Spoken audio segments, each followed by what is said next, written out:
Is it just me, or do you see folks online complaining about action figure quality control way more than you've actually experienced issues with your product?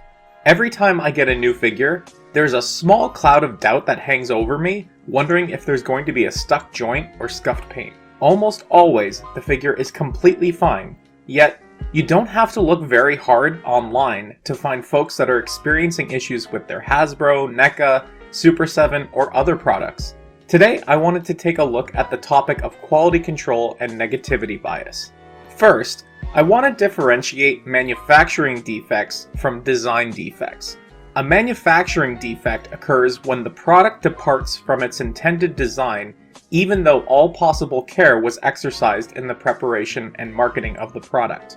This contrasts with a design defect, which is a flaw inherent in the construction of the good and will impact most, if not all, of the production run. If you're halfway through transforming a Transformer figure and you realize that one of the pegs is 3.5 millimeters, but the corresponding hole is 3 millimeters, that would be a design flaw. If you are halfway through a transformation and a peg breaks after simply trying to pull it out of the corresponding hole, that is more likely to be a manufacturing defect. Depending on the reputation of the manufacturer, issues you might experience are way more likely to be a manufacturing defect, as design defects are often caught early in the process. Manufacturing defects occur when one or more of the steps in the assembly of the good deviate from the standard procedure.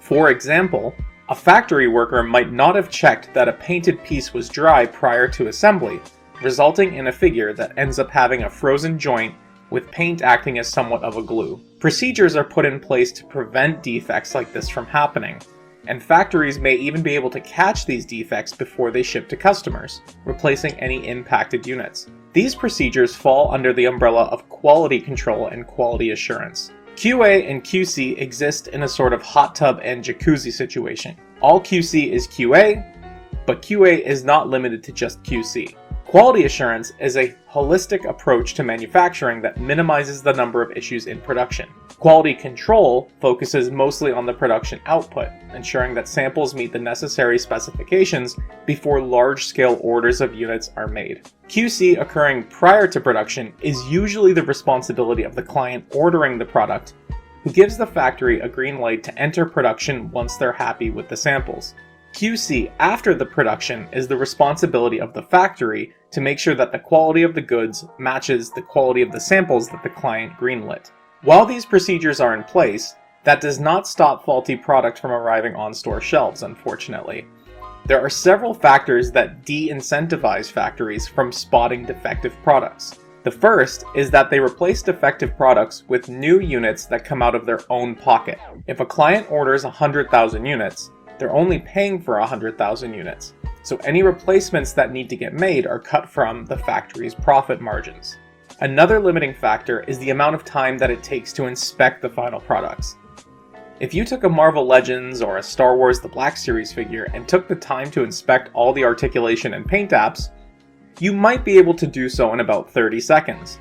30 seconds across 100,000 units comes out to over 800 hours spent just inspecting the product. Factories likely don't see the value in inspecting every single unit, and may opt to inspect every 10th or every 20th figure.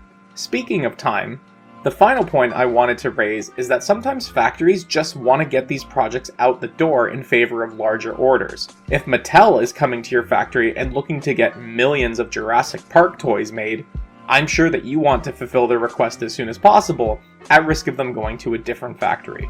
With regard to defect rate in toy manufacturing, companies seem to be really tight-lipped on industry standard. In researching for this video, I was able to find a single paper that suggests that manufacturers aim for a defect rate of about 0.01%, or one defective unit for every 10,000 units produced.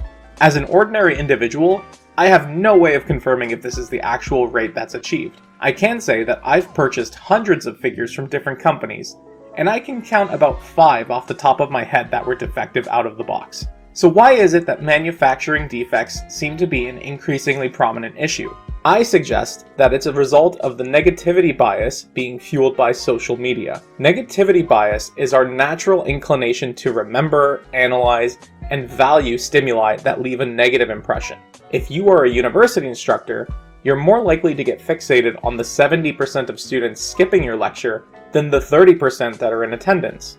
If you're looking at restaurant reviews, you're more likely to remember the 1-star reviews than the 5-star reviews. If you open a case of Marvel Legends where one of the figures is broken out of the box, the disappointment of that one figure is likely to outweigh the joy of the 5 to 6 other figures from the same case. Negativity bias is fueled intensely by social media. When customers have a bad experience with a product or service, they are eager to share that experience with others to garner sympathy and to raise awareness. Social media has made it incredibly easy for people to share their experiences with hundreds, if not thousands of others. Combine this with the fact that people are more likely to leave reviews after a bad experience, and the phenomenon of negativity bias, and you are left with a sensation that any given issue is more prominent than it actually is. Additionally, people are more likely to engage with negative content than positive content, which incentivizes content creators to spill over themselves in a rush to highlight problems they've experienced. The first wave of Simpsons Ultimates recently started arriving in customers' hands, and folks were quick to note that the Mo figure did not include the apron that was featured in the solicitation photos. Given that Super 7 had previously been proactive in mentioning how their Krusty the Clown figure would no longer feature accessories from the original solicitation, this came as an unpleasant surprise to customers. After complaints started coming in, Super 7 confirmed that there had been a mishap at the factory that led to the apron not making it into the packaging, but that they would ship aprons to customers at no expense once they were received. Despite this, folks have been pretty soured by the mistake and quick to put out content on the subject. All of this makes for a climate that can be difficult for any company to navigate, not just the collector market. Despite businesses paying out of pocket to make up for their factory's mistakes, despite them replacing defective units, negative impressions are lasting impressions.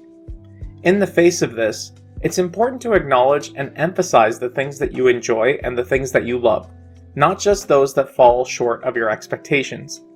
Life is too short to get hung up on the speed bumps and inconveniences, and at the end of the day, we're talking about toys that are meant to be fun. Thank you so much for watching. I hope you found this video helpful and enjoy the rest of your day.